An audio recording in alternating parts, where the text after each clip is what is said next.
Hello, and welcome to our lecture on mental health disorders, defining abnormal behavior.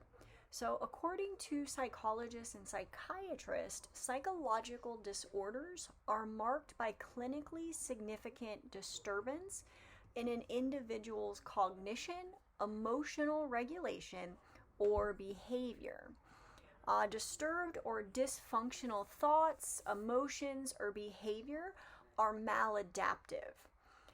Abnormal behavior, this is behavior that is atypical, maladaptive, socially unacceptable, and produces emotional discomfort.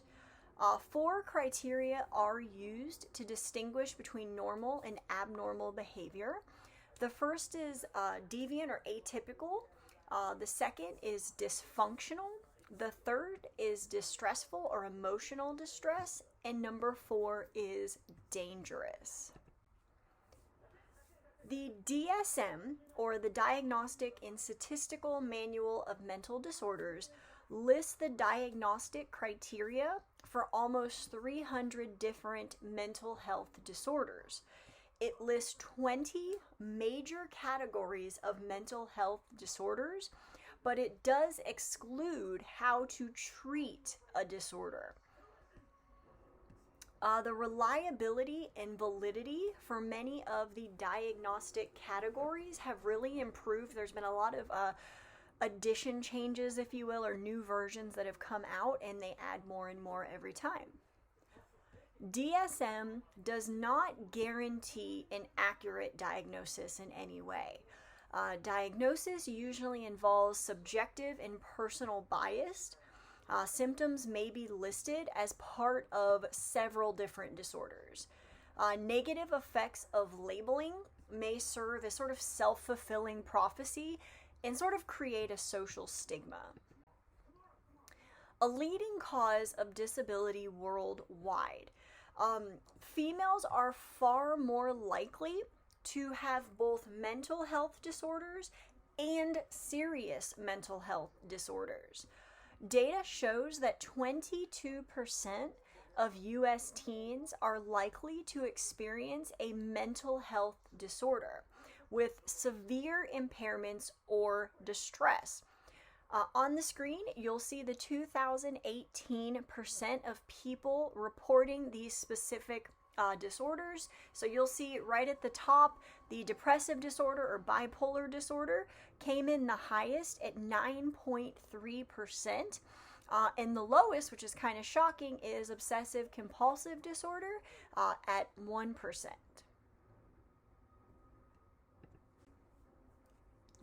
Anxiety disorder. Anxiety is described as a generalized feeling of dread or apprehension, typically accompanied by a variety of psychological reactions. Those type of reactions are increased heart rate, rapid shallow breathing, sweating, muscle tension, dry mouth. And then there's anxiety disorders, and these are marked by distressing, persistent anxiety or maladaptive behavior that reduces that anxiety. Fear has an obvious cause and will subside. Anxiety is clearly linked, maybe more persuasive. 40 million Americans suffer from an anxiety disorder, and there are different types of anxiety disorders like panic disorder, social phobia, obsessive compulsive disorder, post-traumatic stress disorder, generalized anxiety disorder. Some panic disorders. Panic disorders, this is an anxiety disorder marked by unpredictable, minutes-long episodes of intense dread. 4 or more in a 4-week period is sort of where we mark it. And in this period, the person experiences terror accompanied by chest pains or soreness, often choking or other frightening sensations. And this is often followed by worry over the possible next attack. There was a study done, and it shows that approximately 6 million Americans suffer from panic attacks each year. The panic attacks associated with a panic disorder may be so overwhelming that a person may have thoughts of suicide. Others may have a sense of derealization, so like that feeling that the world is just not real, or it's not really, like you're kind of in a simulation or in a video game. Or they might feel a depersonalization, so this loss of sense of personal identity, experience sort of a detached from your body feeling.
The next is obsessive compulsive disorder, or OCD. This is also an anxiety disorder, and it is characterized by persistent, repetitive thoughts, obsessions, and acts, compulsions, or both. Obsessive thoughts and compulsive behaviors interfere with everyday life and cause distress. This is more common among teens and young adults than it is in older adults. Approximately 2.5 of Americans who have this disorder know that their obsessive thoughts and compulsive actions are irrational. They're aware of this, yet they cannot block these unwanted thoughts or keep them from performing the action or act. There's post traumatic stress disorder, or PTSD. And this is also an anxiety disorder. It typically follows a traumatic event or events.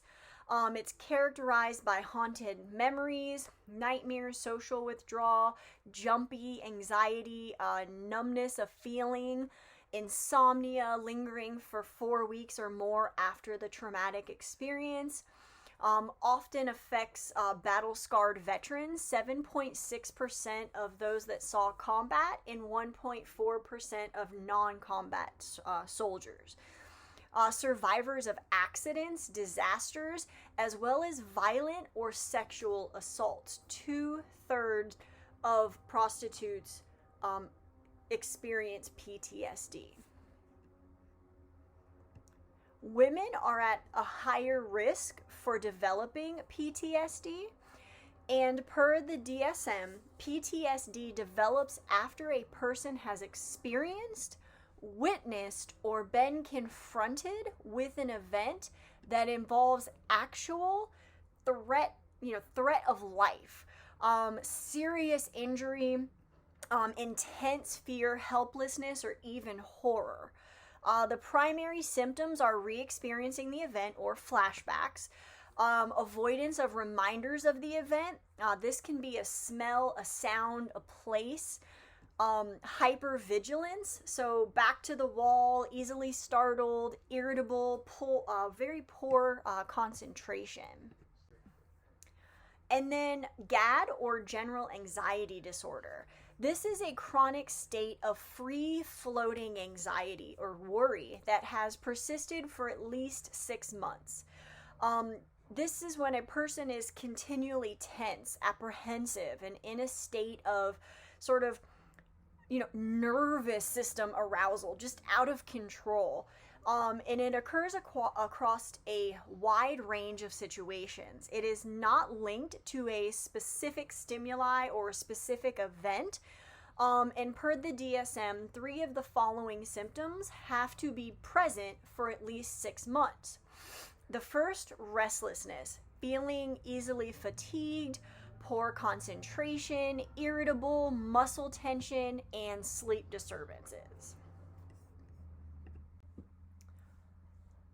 Dissociative disorder, or DID, and this involves a loss of awareness of some part of ourself, our surroundings, or even what's going on around us. Mild DID is very common.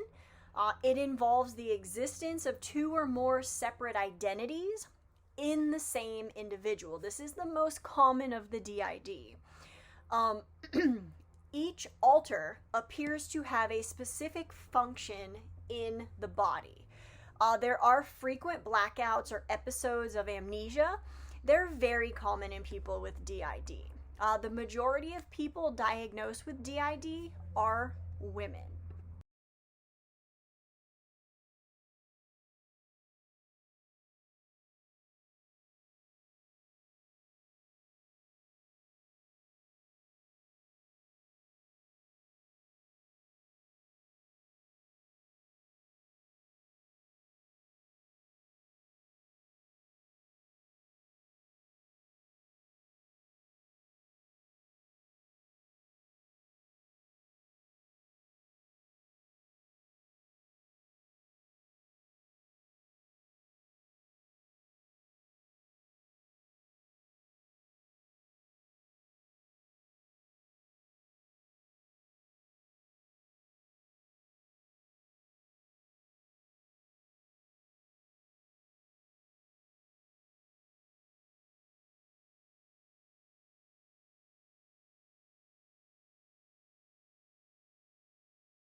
Bipolar disorder and mania. So bipolar disorder is a shift in mood between 2 states or poles.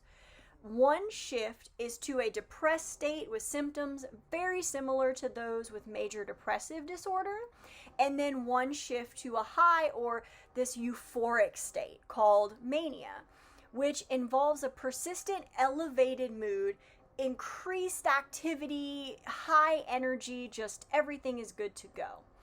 Bipolar disorder, this is a disorder in which a person alternates between the hopelessness, the sort of depressed state, and the overexcited state of mania. This was formerly called manic depressive disorder, but has been changed to bipolar. Mood disorder characterized by these intermittent episodes of both depression and mania. Highly energized behavior. The highs are always really, really high, and the lows are always really, really low. It often comes out of nowhere. It's not a specific event that causes it or a specific anything. It just happens. Sometimes you're really, really high. Sometimes you're really, really low. Bipolar does present in the early 20s. Depression may present at any time, but often presents in a person in their 30s. Where mania, that hyperactive, wildly optimistic state, is very dangerous and often comes with poor judgment, is very, very common. Bipolar disorder is much less common than major depressive disorder, but is often more dysfunctional because you sort of never can plan. You never know how you're going to feel or sort of where you're going to go with it. But roughly 1 in 100 people suffer from bipolar disorder, which is similar to the rate of schizophrenia, but far lower than the incidences of major depression. Men and women are equally likely to develop bipolar. There is a high likelihood of attempted and completed suicide among those with bipolar disorder than any other behavioral disorder. And bipolar also runs in families. Schizophrenia. This is a severe mental health disorder characterized by disturbances in thoughts, perception, emotion, as well as behavior. It typically presents itself in the late teens or early adult years. The onset is typically somewhat later in women and younger in men. It is diagnosed more in African and Asian American individuals.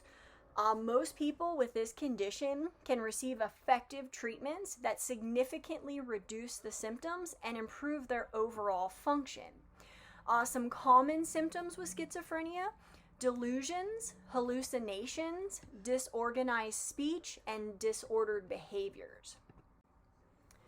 Personality disorder. Now, this is a diverse class of disorders that is collectively characterized by inflexible and maladaptive personality traits that cause either functional impairment or subjective distress. It typically emerges in early childhood, usually no later than adolescence. Very few with personality disorders ever believe that there's something wrong with them. Behaviors of rigid, ingrained, highly repetitive, and ultimately sort of self-defeating or self-destructing. It's often, the prognosis is poor for overcoming these disorders, as many of them don't believe that they have the disorder or have something wrong, so they rarely go for therapy. They're often refuse therapy. Antisocial personality disorder. This is another sort of maladaptive behavior. It's stable over a long period and across many situations.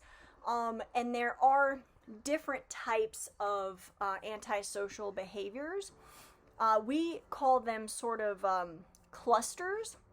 So there is like cluster A, which is things that are odd or eccentric. So some of the disorders are paranoid, schizotypical personality disorders. Cluster B is typically dramatic, emotional, or erratic disorders. So borderline, narcissistic, antisocial, things of that nature. Cluster C are anxious and fearful disorders. Dependent, obsessive compulsive, and avoidant personality disorders. Impulsive behaviors that sort of violate the basic rights of others and the norms and rules of society. Antisocial does not equate with wanting to be separated from others, but a manipulation and using others for their own benefit. They lack empathy for the harm that they cause to others. They focus almost entirely on their own needs and their own desires, and sometimes have a history of harmful or aggressive behaviors going back to their childhood. Borderline personality disorder. This is an unstable mood. It's an interpersonal relationship, self-image, or behavior that is just unstable. Moods disrupt a person's relationships, their career, or even their identity. Often come with intense anger, depression, or anxiety that may last for hours or even days, and an extreme insecurity. Like their feeling of importance at times is exaggerated. Borderline personalities lack a clear definition of themselves, prompting changes in goals, jobs, friendships, values constantly change. I hope you guys have enjoyed the lecture.